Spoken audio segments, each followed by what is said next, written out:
فرمایي قرآن کې قرآن خو منو که نه خبره مضبوطه نه ده قرآن منو که نه قرآن یو تش په زبان منل دي یو زړه سره منل دي قرآن خو مونږه په زبان ډیر منو چې راو قرآن مونږ منو دا د الله کتاب ده اور مړو کې کچا د قرآن بی عزتی وکا روای غستو لیر کی گزار کو ټول اور مړ به راپاسي او دا سړی به رجم کی دا سړی به پکاڼو مړ کی خو قرآن که د روا غستو داسې د لړه کو د دینه غټه بی عزتی درته زه د قرآن وښیم داسې ده که نه قرآن راغستل لیر کی گزارول دا دومره غټه بی عزتی نه ده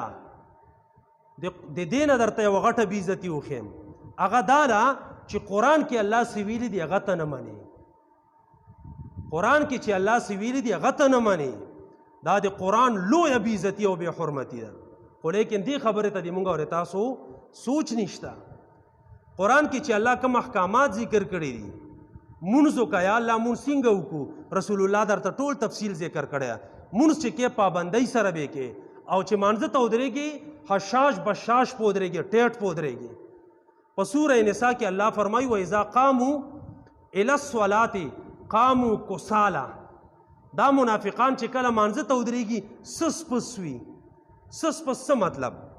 یو کوي دوه نه کوي دوه کوي درې نه کوي درې کوي یو نه کوي دکه خبرې ده مسلمانی دا زه چې جذباتو کې راشم او بعضې ټیم غصې کې خبرې کوم دا تشه مسلمانی د مونږ د زبان مسلمانی ده قسم ده لا نن د جمعې مانځه له څومره خلک راغلي یا برسي د جمعې مونځ دومره اهمه نه ده دا واجب ده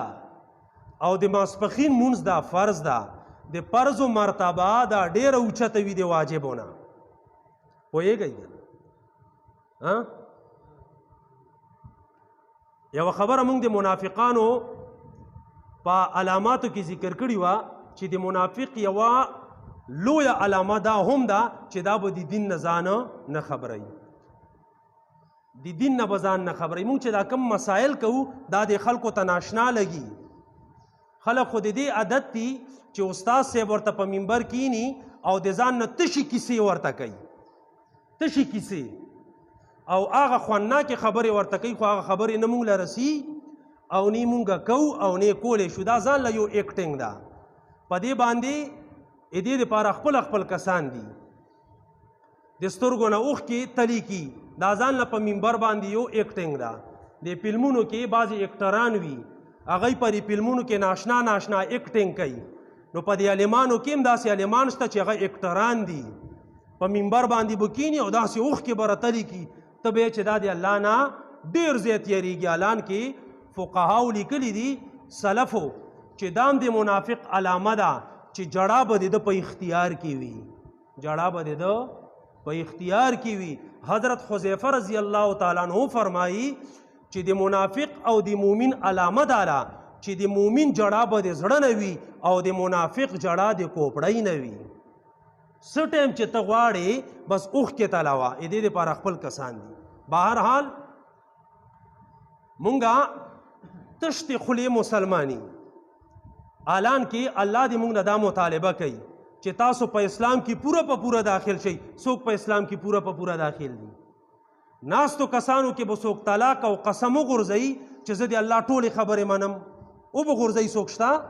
نشته چې نشته دا د قرآن بې عزتي ده قرآن چې دې راواغېستو لرې کې دې ګزار کو والله که دا د قرآن غټه بې عزتي ده د قرآن لویه بې عزتي ده له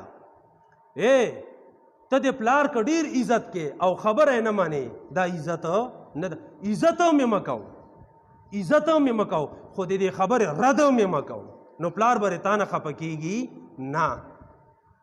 خو که چیرې ته یې یاره بس جي زه خو قرآن منم قرآن خو د الله د طرف نه راغلی کتاب ده سوال نه پیدا کېږي چې مونږ او تاسو یې منو نه ګوره مخکې مونږ د منافقانو په علامو کې دا علامه هم ویلي وه چې یو سړی د اسلام د قرآن او د رسول الله